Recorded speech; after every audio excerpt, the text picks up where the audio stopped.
नमस्कार दोस्तों, मैं हूं डॉक्टर सिद्धार्थ जैन। मैं एक नेफ्रोलॉजिस्ट एंड ट्रांसप्लांट फिजिशियन हूं। सूरत, गुजरात से बात कर रहा हूं। आज हम बात करेंगे प्रोटीन यूरिया के बारे में।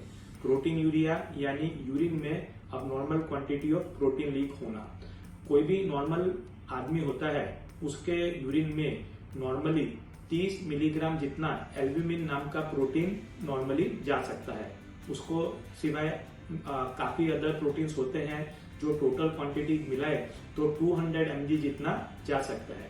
काफी सारी किडनी की ऐसे कंडीशंस और रोग होते हैं जिसमें वेरी हाई क्वांटिटी, बहुत ज्यादा मात्रा में यूरिन में से एल्ब्यूमिन नाम का प्रोटीन लीक होता है। उसको प्रोटीन यूरिया कहा जाता है। अब हम बात करें तो कारण की, तो सबसे important most common cause protein urea का आज के टाइम में डायबिटीज है।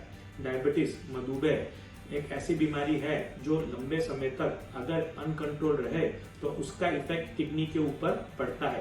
किडनी में हेयर लूप फिल्टर्स, जिसको हम लोग नेफ्रॉन बोलते हैं, उसको डैमेज करके डायबिटीज के कारण उसमें से प्रोटीन लीकेज हो सकता है जो पेशाब के थ्रू बाहर निकलता है। उसी तरीके से blood pressure, high blood pressure बहुत लंबे समय से हो, उसके कारण भी प्रोटीन यूरिया हो सकता है। दूसरे ग्रुप ऑफ डिसऑर्डर की बात करें तो प्राइमरी ग्लोमेरुलोनेफ्राइटिस, काफी किडनी के हेयर लूप फिल्टर्स जो नेफ्रॉन होते हैं उसके रोग होते हैं, जिसके कारण हैवी क्वांटिटी में प्रोटीन यूरिया हो सकता है। ये रोग बच्चों में भी हो सकते हैं, अडल्ट्स में भी हो सकते हैं। ये काफी वेराइटीज के रोग होते हैं। Example minimal change disease, FSGS, membranous nephropathy, IgA nephropathy, et cetera et cetera. इन सब रोग से प्रोटीन यूरिया हो सकता है।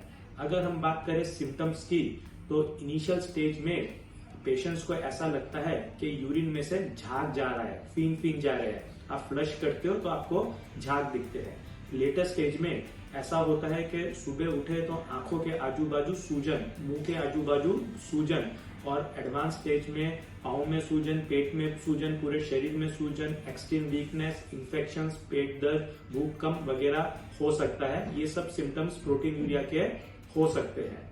निदान की बात करें तो बहुत सिंपल यूरिन रूटीन टेस्ट से प्रोटीन यूरिया का निदान हो जाता है। अगर यूरिन के अंदर प्रोटीन यूरिया पाया जाता है तो उनको आगे क्वांटिफिकेशन, जिसको या तो 24 घंटे का यूरिन इकट्ठा करके 24 आवर यूरिन प्रोटीन, या फिर spot urine PC ratio test करके हम क्वांटिफाई कर सकते हैं। और ये कंडीशन में इमरजेंसी अपने नेफ्रोलॉजिस्ट, किडनी के डॉक्टर को दिखाना जरूरी है।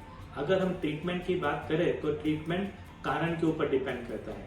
शुगर वालों को शुगर अच्छे से कंट्रोल करके रखना चाहिए। बीपी वालों को ब्लड प्रेशर अच्छे से कंट्रोल करके रखना चाहिए। फिर काफी सारी ऐसी ग्रुप ऑफ ड्रग्स आती है जैसे कि ACE inhibitor, ARB, SGLT2 inhibitors, जिस यूज करने से हम ये प्रोटीन यूरिया या तो रोक सकते हैं, कम कर सकते हैं, आगे बिगड़ना अटका सकते हैं। जो दूसरे ग्रुप ऑफ डिसऑर्डर की हमने बात करी, प्राइमरी ग्लोमेरुलोनेफ्राइटिस, उसके लिए पहले एक किडनी बायोप्सी टेस्ट करना पड़ता है। उससे हमको उसका स्पेसिफिक कारण मिलता है और उसके बाद स्टीरॉयडल थेरेपी या फिर काफी अलग अलग टाइप के इम्यूनोसप्रेसिव थेरेपी आती है। वो देके हम 80 to 90% पेशेंट्स को हमेशा के लिए कंप्लीटली नॉर्मल कर सकते हैं। Thank you.